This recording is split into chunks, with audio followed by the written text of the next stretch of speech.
Welcome back to Podium Esports coverage of the Porsche Club of America Sim Racing Series from Barber Motorsports Park just outside of Birmingham, Alabama. Time to bring you the starting grid for the second race this evening. The PCA Sport Class presented by Leland West takes to the track. Earl Arch Jr., your pole sitter with a 130.107. Jensen Benet, who won last week in Canadian Tire Motorsport Park, starts second. Third will be Brian Granger. Fourth, Gregory Sampson. Michael Masters begins the night from fifth. Sixth will be Bob Moore. Gary Rice, Julian Velez, Donald Binkley, Ken Eskridge. Your top 10.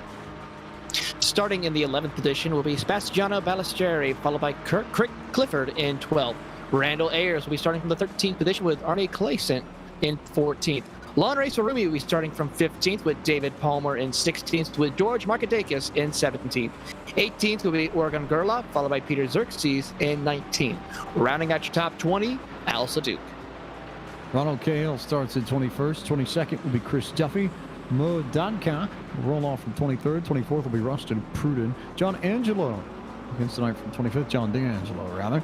Carl Bucchieri rolls off from 26th. 27th will be Jeff Williams. Antonio Da Silva, Robert Walton, Dean Chapman, your final three in the top 30. Starting in 31st will be Nicholas Kalani, followed by Paul Solk in 32nd. 33rd will be Will Mungui, followed by Jody Papora in 34th. 35th will be James Bernard, followed by Chris Craig in 36th. The last car to set a qualifying time. Dwayne Cronin will be starting from 37th with Chip Witt 38th. 39th will be Tyler Edwards with Brandon Jedet, rounding out your top 40. And tonight's coverage in the PCA Sport Class is brought to you by our partners at Leland West. Leland West was started by PCA member Holly Bromberg after he recognized the need for more affordable Porsche insurance. We found that over 11,000 other PCA members also shared this need. Since 1981, Leland West has offered its select automobile insurance program to PCA members across the United States.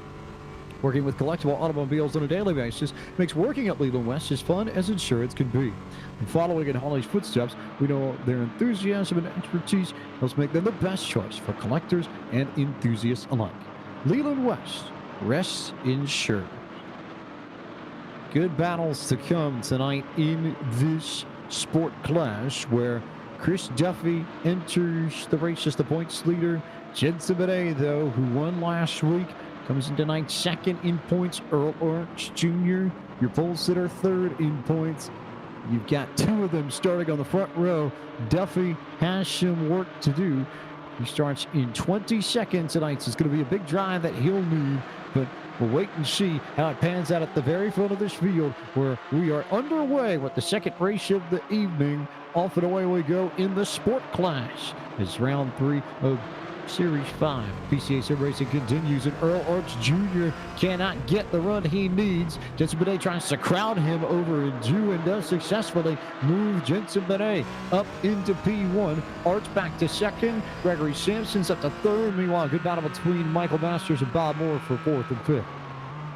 Yeah, great battle indeed as they now head into the hairpin, but don't count out Gregory Sampson as he tries to put the back bumper to Earl Arch Jr. as they go through that hairpin, coming out of there down this little straight before they get to turn 7, A through C. A great battle indeed, but everyone's now starting to single file now, get ready for heading down turn number 7. As we continue to work our way through the field here, Earl Arch Jr. back in second still. Benet, your leader. Clean work for the first 10 to 15 cars as they string their way through this very tricky complex down into turn 8. This big, long, sweeping right-hander that sends you onto the back straightaway and sends you through the switchback sections. You've got a whole host of cars coming through there, and it's about now that I think you really see everything get spread out the way you would like to see it. And this is where you start to see the big battles develop as Benet continues to lead Arch, then Sampson, then Granger, then Moore. And how about Michael Masters and Julian Velez fighting for 6 and 7? A great battle indeed between those two drivers now as they come out of the final corner to complete lap number 1 here at Barber Motorsports Park. And it's now going to be Jensen Benet, your race leader, but Julian Velez moving up into P7, now trying to battle with Michael Masters as they head into turn 1. Masters there, everybody pretty well spread out at this stage. It's surprisingly single file for the most part. Save for Donald Binkley trying to find the inside of George Markadakis, who had a pretty strong run in the race at most, but a little bit ago. 2 cars, though, around a little bit earlier, and 4 cars around over in turn 2. Landry Sarumi, one of the ones involved. Rusty Pruden and Kurt Clifford, or Gunka Raup, also caught up in that incident ever so briefly. As Benet continues to pace the field, then Mark Simpson Granger, and now battle between Michael Masters and Julian Velez on again, but they've got company with Sebastiano Balestrieri, Randall Ayers, and Gary Rice.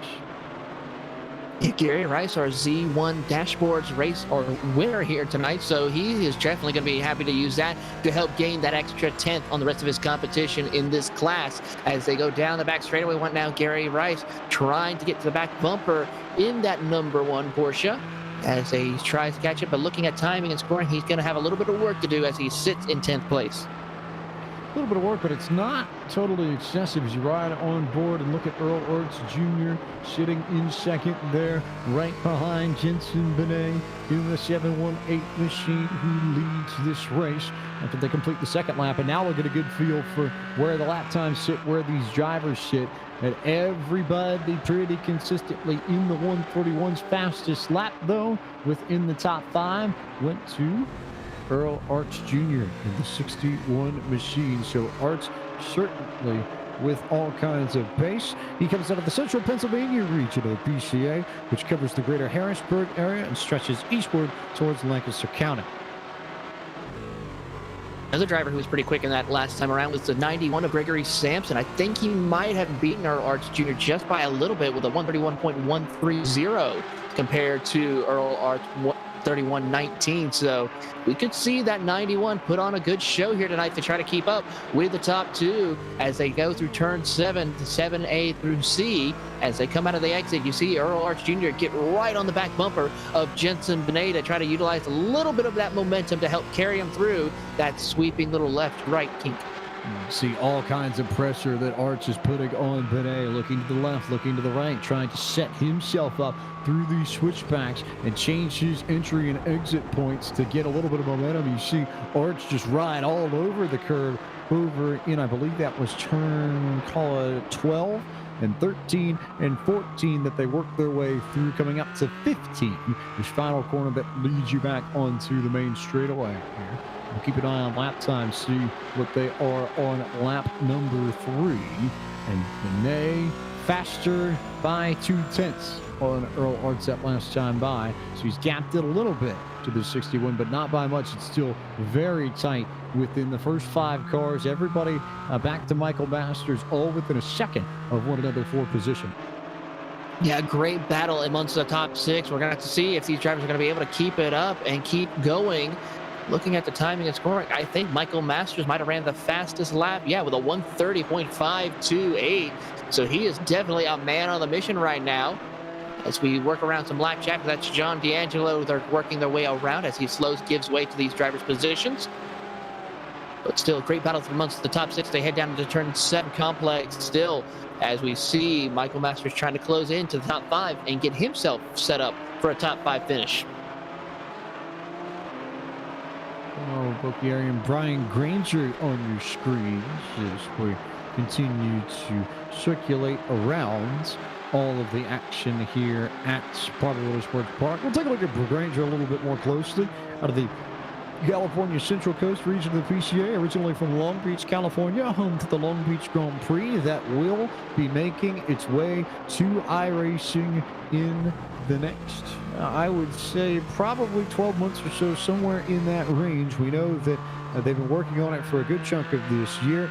For those who don't know the story of Long Beach and iRacing, iRacing, of course, goes out and laser scans all the tracks that they bring into the sim. And Long Beach was originally scanned back, I believe, in 2013, but the technical limitations of computers at the time made it incredibly difficult for most computers at that point to actually handle, especially the building of the buildings and the generation of the buildings that dot the landscape of the Long Beach Grand Prix in sim.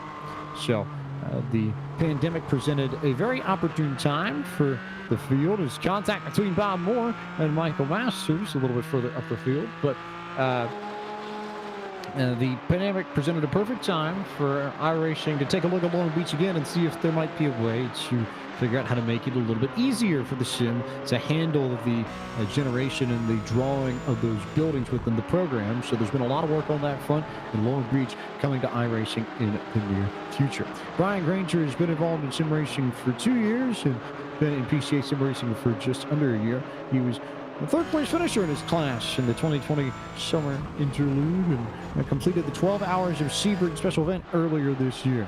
Favorite Porsche? How about that 919 that was so successful at Le Mans? Multiple-time overall winner in France. And fitting that we bring up the 919 this weekend when tomorrow morning we'll see the beginning of the real-life 24 Hours of Le Mans, where you'll see a few Porsches competing in the GTE class.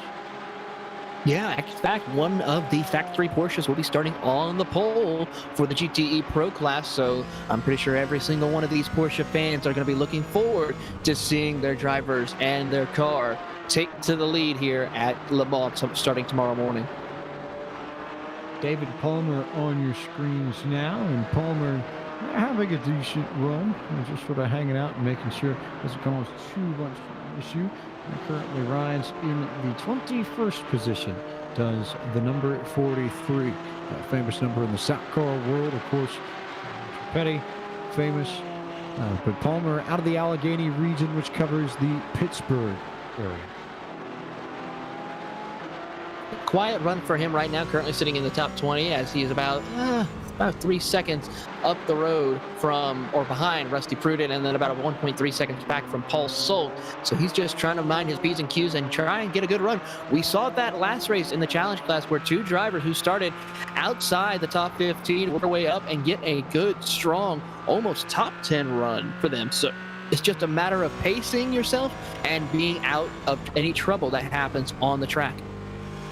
Riding on board with Gary Rice now, which gives us as good of an opportunity as always to remind you all that tonight's broadcast of this race is brought to you by Z1 Analyzer. Of course, Gary, the winner of the giveaway that Z1 Analyzer does each week, gave away a little bit of software to members of PCA's EDE program, which we'll tell you about a little bit later.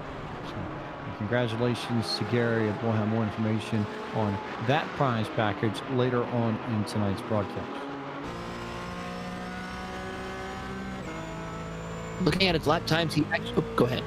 Well, no, just saying that you look on board with Earl Arch Jr., who is just sitting behind Jensen Benet, looking at that green 718 machine, and I think it's so impressive that you look at the first 1, 2, 3, 4, arguably 5 cars there, and they are all pretty much under a blanket. No one outside of a second's range of one another. No, they're all right there on top of each other. Julian Velez, actually the fastest driver out of the top 6 right this time around with a 130.75, as they're currently negotiating through some back markers. Currently 40 cars on the track, so that's going to mean pretty quickly we'll see these drivers trying to negotiate through lap traffic, which everyone's doing a great job of doing. But Velez is one probably to be watching as he's running the most consistent and fastest lap times currently right now. But Bob Moore's another one who's sitting in 5th, right now 131.2, so almost 2/10 faster than our race leader.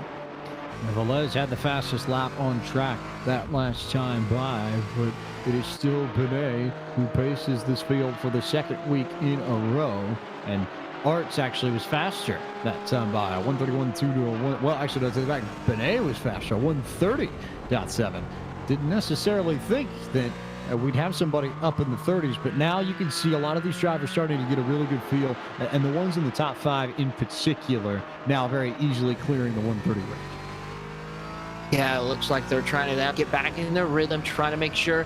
I think the reason why they were in so low was because of them having to negotiate through some lap traffic. They got caught up in some bad sections when trying to pass the lap traffic here. So that's probably why we'll see that. And occasionally we'll see it even get lower depending on how heavy the lap traffic will be once they start getting up to the faster cars. Looking at Chris Duffy, rides in the 11th position as it stands. And Duffy piecing together a move potentially on George Markadakis for P10. Duffy out of the Florida Citrus region, which covers the greater Orlando area. And guess if we look at the hood of that car, I suppose he is a big believer in the phrase, "Rubber ducky, you're the one." I agree with you on that. At the very interesting paint scheme he's driving out there tonight. I think that's the first time I've seen a rubber duck on a Porsche. I like it, to be fair. But you never know what you're going to find in PCA. And I'm certain there's a story that we'll have to get on that one, because you can't just come into this with a paint scheme that particular and not have some sort of story with it. Yeah, we'll definitely have to sit down with him and talk and figure out what is the meaning of that. And I'm hoping it's going to be a good story to tell. Imagine it. Probably will be. Keep an eye on Christian.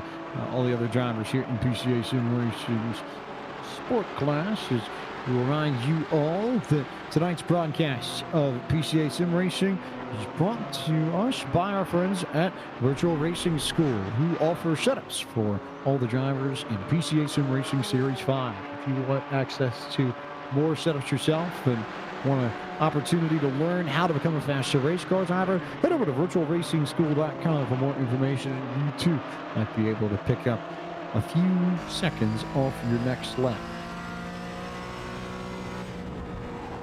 Back on board with Earl Arts Jr., who has just seen a lot of green out at the front of his car, continuing to hang behind Jensen Benet, and still to no avail. He just has not been able to find any room around that 718 yet. He's been there, no question that he's been challenging the 718, but just has not found the opportunity yet to make the pass on the leader and potentially claw back some of that points gap, but he's going to get a good run down the main straightaway.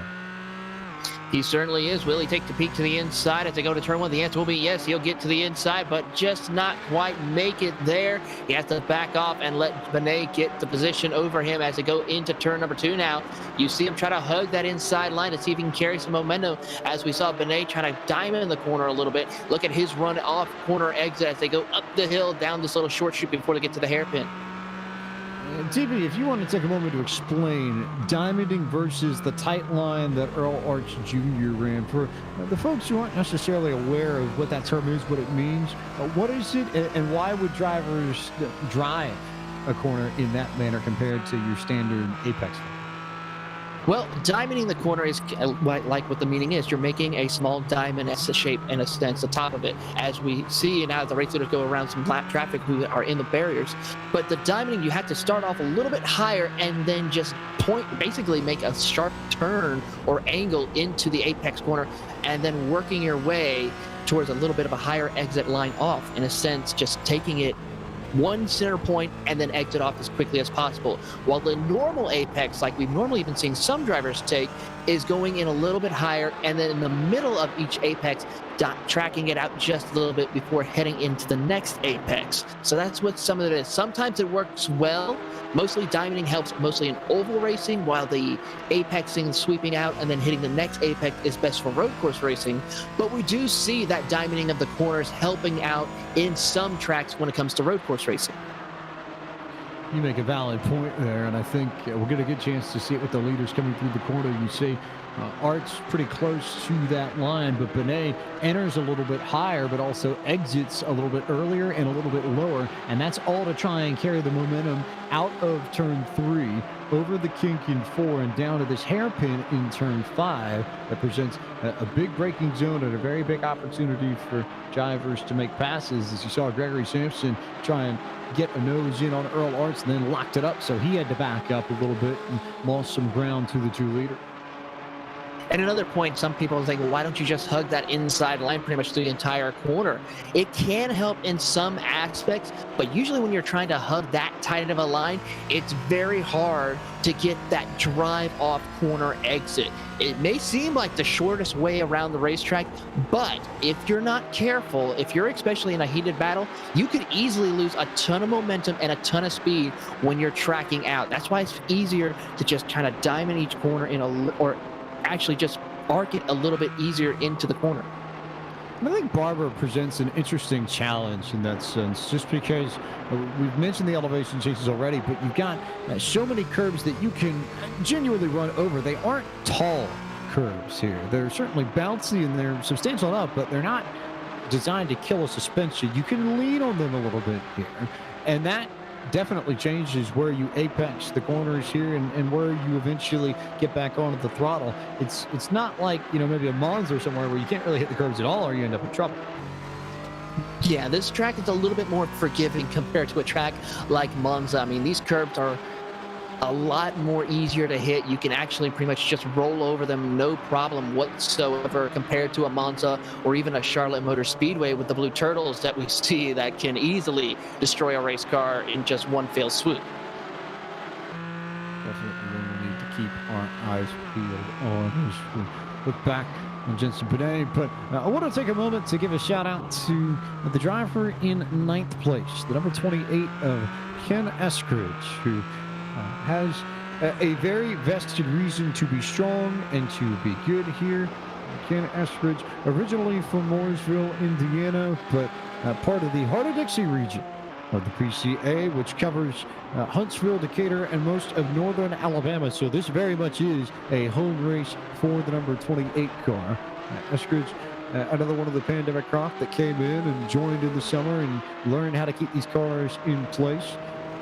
Managed to pick up the most points in the IMSA Sports Car Championship for Season 3 in iRacing, which covered the stretch from beginning of June to the beginning of September, and got the most points in his division in the Mid-South Club. A big lover of the 718 Boxster, and also is an engineer for NASA's Artemis program that will take astronauts to the moon and eventually Mars. So, of course, I guess maybe it's sort of a Martian orange, shall we say. It sort of trends that way, but Eskridge having a home race tonight. So we told you we'd make a point of highlighting the Alabama drivers in tonight's race. Eskridge is your representative this evening from the sport class. And doing a great job of representing his home state and home region here at Barber Motorsports Park with a top 10 run here tonight. I think that's going to be a little bit more difficult when we get to Road Atlanta next week, when we consider how many Peach Staters there are. Oh, we're just going to have a whole segment based. I think pretty much what we should do for Road Atlanta, just have the entire Peach State region just run a race. And that way we just cover them.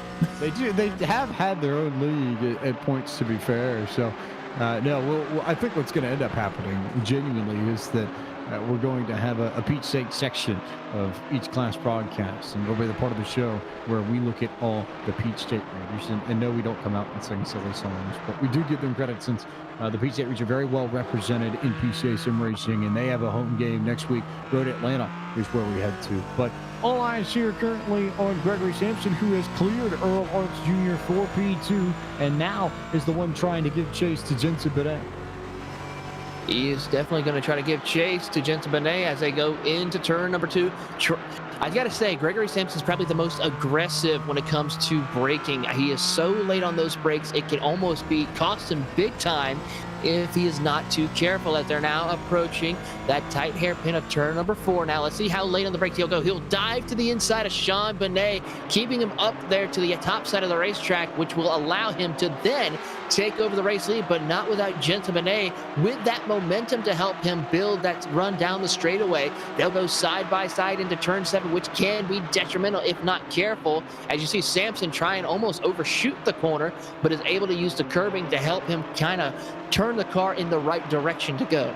That was beautiful work from Gregory Sampson, who's had the fastest car of the front 4 drivers for the last few laps or so, and now he is beginning to take off from the group of cars behind him. He's left Benet and Junior back by about a few car lengths.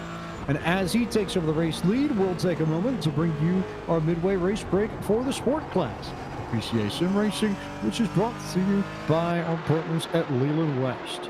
Leland West was started by PCA member Holly Bromberg after he recognized the need for more affordable portion insurance. Quickly found that over 11,000 PCA members shared his need, and since 1981, Leland West has offered its select automobile insurance program to PCA members across the United States. Working with collectible automobiles on a daily basis makes working at Leland West as fun as insurance can be. As they follow in Holly's footsteps, their enthusiasm and expertise help make them the best choice for collectors and enthusiasts alike. Leland West, rest insured.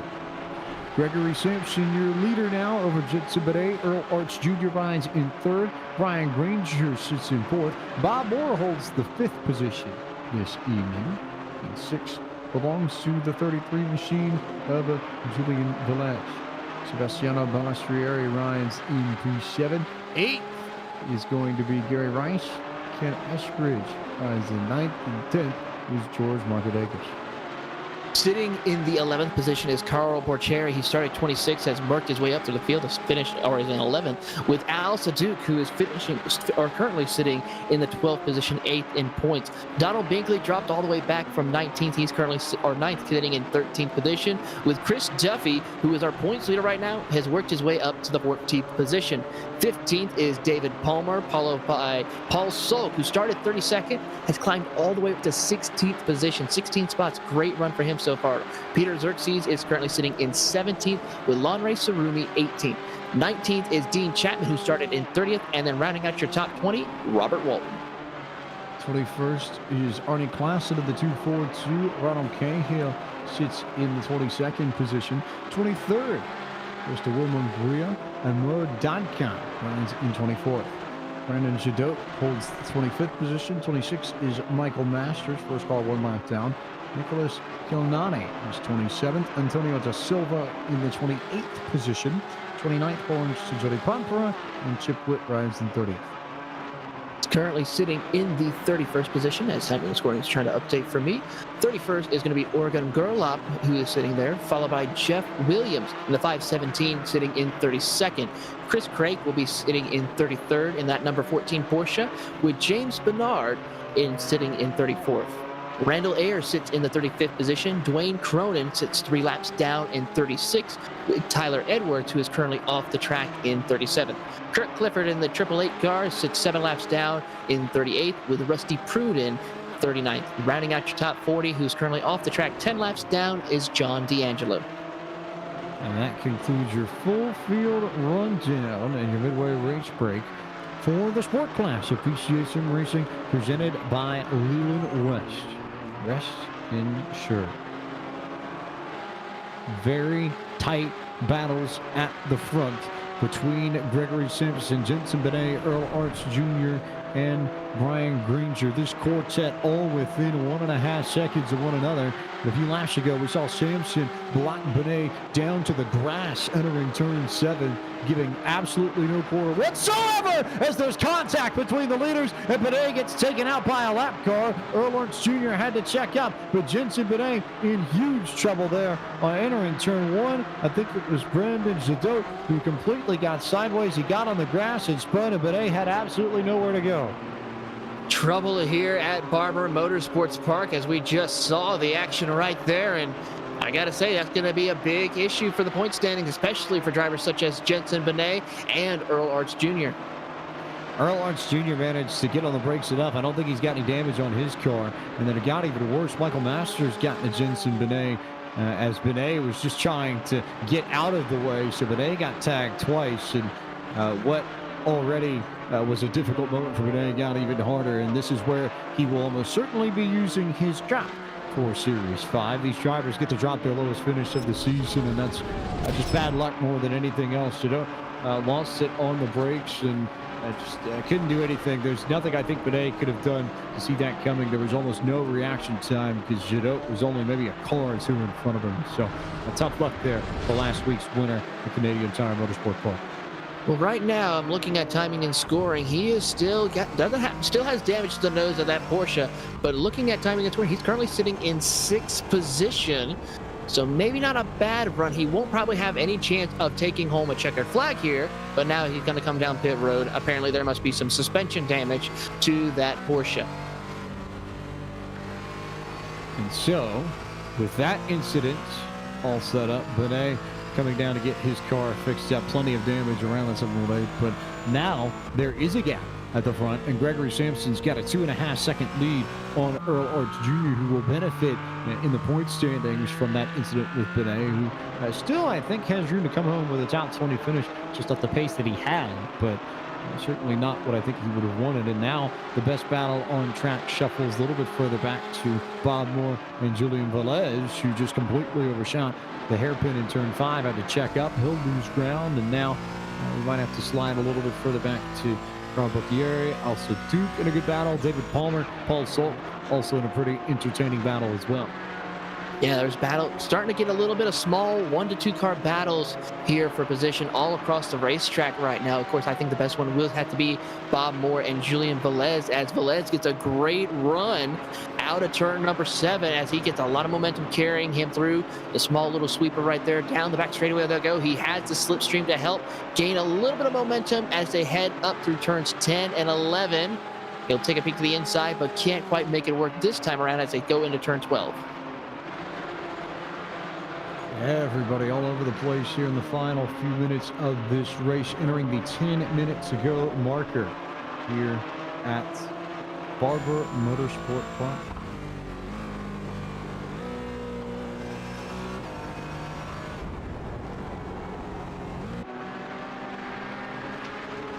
Bucchieri and Saduk in a good battle of their own. 10th and 11th fighting for position, coming around the backside of this race course. And 2 purple machines fighting for spots as they come to complete lap 18.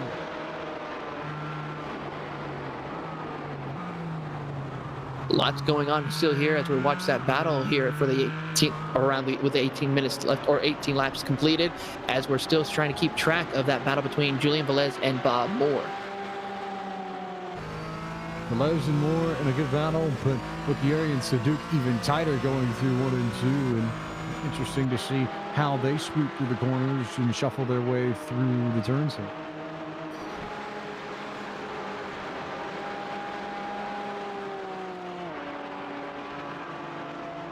Carl Bucchieri, one of the drivers from the metropolitan New York region out of Bayshore, New York. Another one of the pandemic folks. Came in right as it started in the spring. This is his first season of PCA sim racing. A big lover of the 917 machine. Right behind him is Al Saduk, who comes from the Eastern Buckeye region out of Canton, Ohio, home of the Pro Football Hall of Fame. And got involved in April. Just managed to get a little bit of practice time in before the series started, but very proud of the fact that he jumped to a Class A road license in 6 months as soon as he started up. Ooh, contact in turn 1. Julian Velez and Bob Moore get together. That's going to cause a possible penalty for Julian Velez, as Bob Moore just tried to squeeze it in there a little bit, but Velez was right there. And cuff contact between the 2 drivers. That's going to change things up a little bit even more here. So Velez now up into P2 as those 2 came together. We'll wait and see if race control offers up any sort of ruling on that. But we take a look at Ken Eskridge in P8 again. The Heart of Dixie region driver who put a good show on at home, and especially with the consistency that he's had tonight. Maybe not necessarily the fastest car, but he's been right there the whole way. He certainly has, definitely putting on a great show, sitting in 8th place. Not really catching up to anybody right now, but still a great performance for the hometown favorite.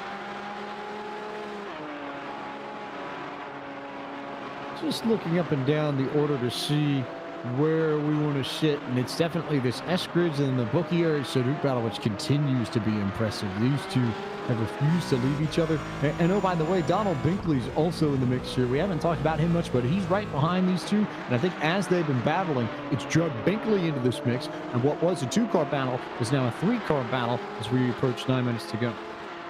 He certainly has, and Donald Binkley putting on a great show. Actually, a little bit faster than Carl Bucchieri and Al Saduk as they go down the back straightaway here right now.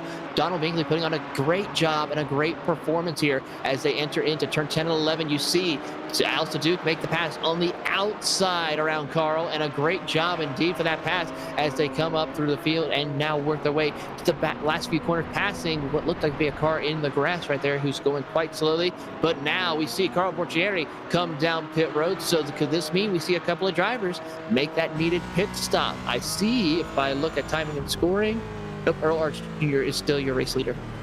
And more importantly, it is Julian Velez who is going to have to come down pit road and serve the penalty for the incident with Bob Moore. So race control has deemed Velez to be at fault. And when he comes down pit road, that would put Gary Rice in the race lead. Fittingly enough, because Gary Rice happens to be the winner of the Z1 Analyzer giveaway this year.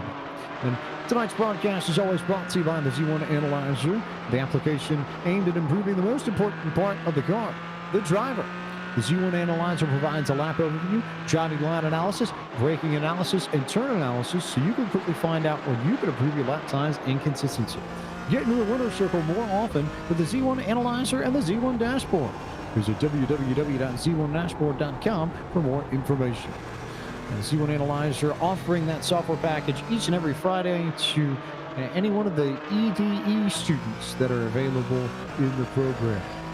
EDE is the program for PCA sim racing that allows anyone from the most novice of sim racers to the very advanced pro class driver, any level of coaching that you feel like you might need.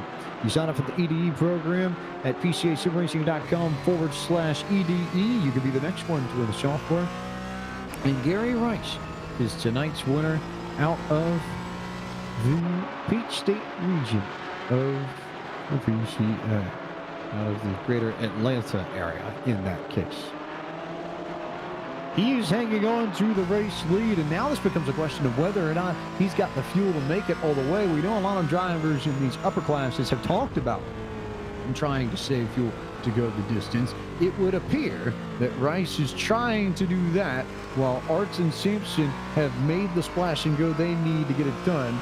So we'll see if Rice is going to come down this time. Looks like he may or may not be. I know chatting with Earl Arts Jr. in the moment, so we might find out something here. He may get out of the way and cede the lead back to Arts when we come down to pit road. Yeah, I mean, this is going to be a great opportunity for Rice to try and utilize that if he has enough of a gap. But it's going to be a tall order still. A lot of time still left on the clock. Anything is going to be possible. But Earl Arts Jr., Gregory Sampson, they can definitely try and make up some time here. So they continue to shuffle around Barber Motorsports Park, down to 6 minutes to go in this sport class race presented by Leland West. And Gary Rice looking to become the first driver to both win the Z1 Analytics giveaway, and he gives away the race lead. Got loose and just clipped the grass over in turn one, overdrove it more than anything else. Felt the pressure coming from Earl Arts Jr. and just got loose. It was good work from Gregory Sampson to avoid Rice, but he spins out of the race lead, and Sampson actually takes over the race lead there.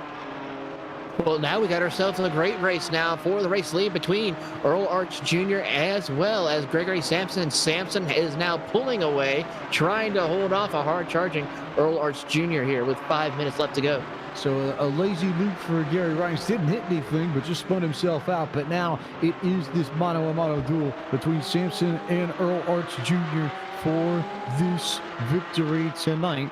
They are clear of Brian Granger by a solid 4 seconds and change as Sampson comes out of the Maverick region of the PCA.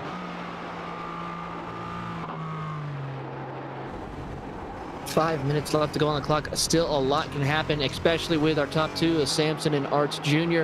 Will we see Sampson take home the checkered flag for the first time this season? It's going to be a tall order because Earl Arts Jr. has also been one of those fastest drivers here tonight as we are closing in on the final laps. Going to be very tight, very testy, very, very close between these two. Last time by, Sampson was quicker though. It was a 31-2 to a 32-1. We had the incident over one that slowed everything up, but yeah, you see Sampson starting to dominate and not afraid to get that tail happy either. Definitely stepping out from the rear end of the 91 car, but he's got the speed and the car control to make use of that. He certainly does, and is putting on a great job, a great run for him right now as he's holding off Earl Arts Jr., but he's got to be careful not to try to hit any of the loose grass out there, which we saw several drivers make that mistake and cause issues. Continuing to work their way around, and not really much lap traffic to speak of. You've got David Palmer, who's just a little bit ahead of this group, and then Antonio Da Silva, but it is a largely clean racetrack show. This is straight up between the 91 and the 61. We'll have about 3.5 minutes of this left as Arts went and just sent it and almost sent himself off into the grass off the first set of left-right switchbacks there. And now as they come through the 12, 13, 14 complex, we'll see what Earl Arts Jr. can do to close that gap on the 91 of Gregory Sampson. He's going to look to the inside. Oh, make some contact right there between him and Gregory Sampson. Clipped one of his wheels on the back of Gregory Sampson as they come out of the final corner. Once again, you see the run. You'll see Earl Arts Jr. look to the inside. Got to be careful. We could see some possible contact between the two drivers. But he's there. That's the thing. He'll be there to the inside. Can he finish this off before they get to 2 and before Sampson has the inside? No, he can't. And does Arts try and pinch down the 91? He does indeed. He's going to try and take away the line of Gregory Sampson and did it just enough to maintain the race lead. So he does complete the pass on the outside there and had to pinch and pinch hard and keep Gregory Sampson at bay. But Sampson now will get on the brakes hard into the hairpin and try and get the lead back. He's going to try everything that he can down this little straightaway before they get to turn 7. And this could be where we see Gregory Sampson utilizing that hard braking, late braking into the corners like we normally seen him earlier on into the race. They head down through turn 7 once again. And right there, you see Sampson late into the braking zone to try to gain as much time up on Earl Arts Jr. as they now head to the straightaway. It is certainly possible to charge these corners. I think that's the biggest thing. You really can't get on the brakes hard on corner entry at a lot of places at Barber Motorsports Park. It's something that these drivers will need to be mindful of, especially Earl Arts Jr., because he certainly would be at risk if Sampson managed to get hard on the brakes somewhere and bring this back. But Sampson now really trying to push, and I think just struggling for pace, struggling for speed. We know how hard he was running earlier, and it makes me wonder whether or not we're going to see him just run the tires off if he hasn't already, as we are going to be very close. They just crossed the line. I think this is going to be the last lap of the race. We'll see when they come around next time by, but I believe leaders just got the white flag. White flag. This is just one shot for Gregory Sampson to try and take home a checkered flag. One shot for Earl Arts Jr. to take home the flag. Neither one of them has to have a mistake in order for them to capitalize on a win. They have a little bit of lap traffic in front of them as they go into the hairpin. Lap traffic gives way and lets the leaders by. No pushing, no shoving as they come out of turn number 4 down the little straightaway before they get to turn 7. They continue to push on. Arch is your leader. Sampson now losing ground, it seems, with each pass. Ooh, there's one big shuffle, or one car sideways off in the corner. That might actually, I think, have been Nicholas Kilnani, but it won't matter much to Earl Arts Jr., who is still clear by 7/10 as they come down the backstretch. Back straightaway, here's a chance where we can see Gregory Sampson late into the braking as they climb the hill for the final time. And there you see Sampson just giving it everything he has, but I think it's going to be too little, too late, and those tires have given way for Gregory Sampson.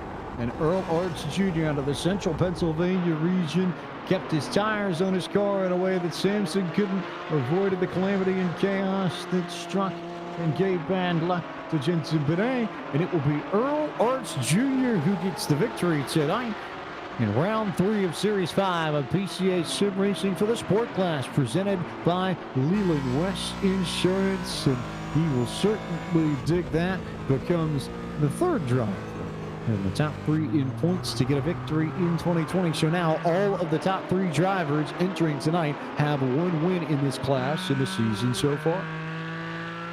Great points championship here for the sportsman class. It's going to be exciting, as we just saw. Benet, who had great pace all race until he ran into trouble early on, he actually managed quite well. He came home in 8th place, so not a terrible points night, but it has shown that he can capitalize even on mistakes that happen to him.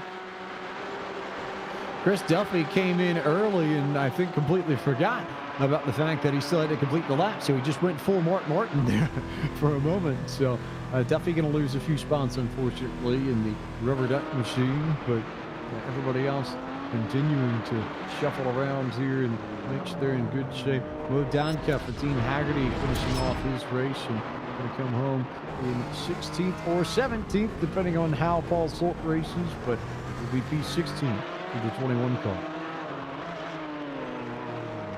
have to keep an eye and see what happens when the rest of the field comes around, as we have brought this race to a close. 2 down, 2 to go. And I got to say, if these 2 races that we just had are anything like what lays ahead, ladies and gentlemen, make sure you sit back, relax, and enjoy some Porsche racing here. Wild sport class race, to say the least. As Earl Arch Jr. is your race winner tonight and gets it done over the rest of the sport class field, presented by Leland West Insurance. Gregory Sampson came home second. Brian Granger eventually ends up in third.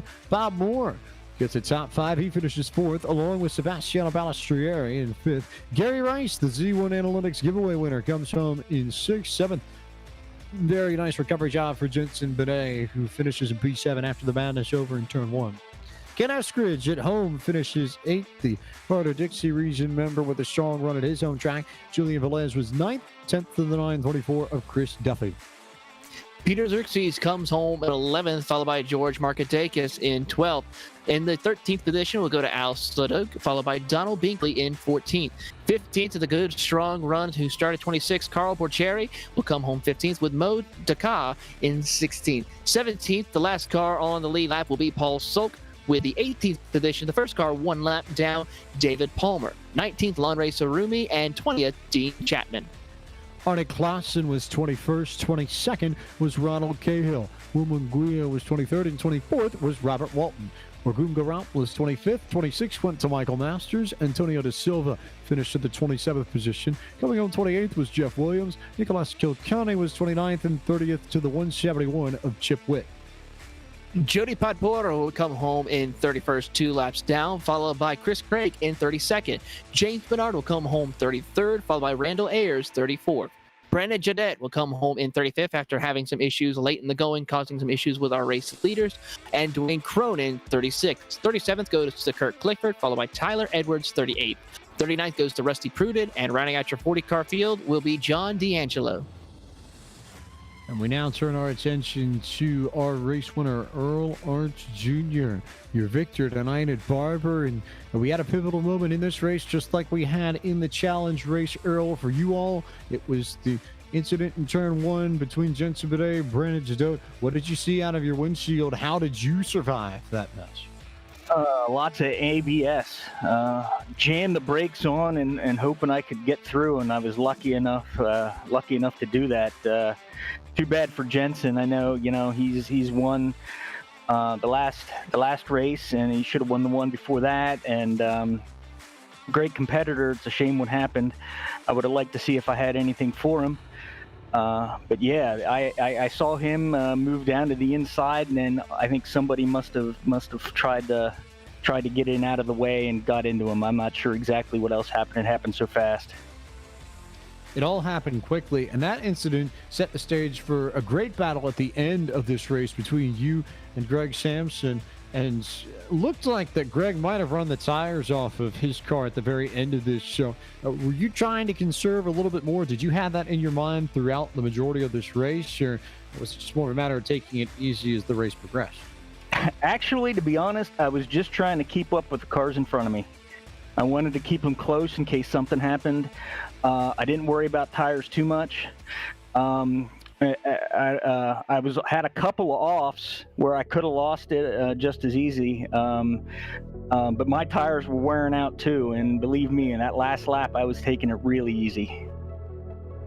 You survived, you get the victory, and it's now everyone in the top 3 in this class has a win. They're spread out between you and Chris Duffy and Jensen, which I think says everything about the points battle we're going to see and the class battle we're going to see in the sport class. So now that we have a pretty good sense that you 3 are going to be there week in, week out, barring the unexpected, what do you think about what we're going to see as far as the championship battle goes? How does this set the stage for what should be a good fight all season long? I think it should be exciting for everyone, the viewers and the racers alike. Like I said, Greg, he seems, I haven't seen him up front in the past couple races, so maybe that's a third guy to watch out for. But yeah, I plan to give Jensen everything I can. I'm an old guy and he's a young guy, and I know he races real cars, so I have my work cut out for me. and I'm looking forward to the challenge. Now, there are plenty of people that you need to thank both inside and outside of your central Pennsylvania region, but who else goes in that list for you, Earl? Well, like you said, I'd like to thank the PCA and the guys that run this, especially Rusty on in the sportsman's class here. He helps out with us a lot. I'd like to thank my wife Heather for putting up with me and my insane hobbies that I do, because I put a lot of time into this iRacing thing, and it takes some time away from us as well. I'd like to thank my kids, Griffin and Tyler.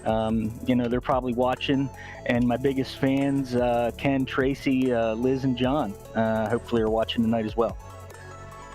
Victorious tonight down in Alabama. Earl, from all of us at Podium Esports and the Porsche Club of America, congratulations on your victory this evening. We'll see you at Road Atlanta next Friday night.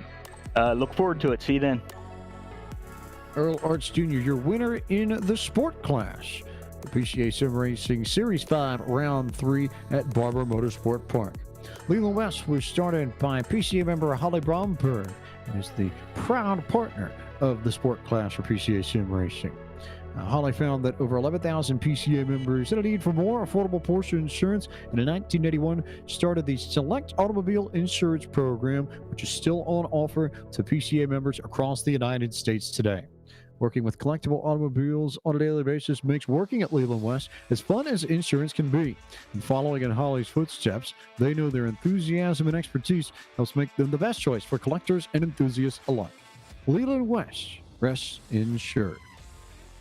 That will conclude coverage from the Sport Clash of PCA Sim Racing Series 5 from Barber Motorsport Park. Again, if you're on YouTube, time to get out of full screen, go down to the bottom left, hit the blue button with the PCA Sim Racing logo, head back to the main channel page, and you'll want to hop to the Club Class, that golden color with Michelin partnership. That's where we're going to be next for the third race of the evening from Barber Motorsport Park.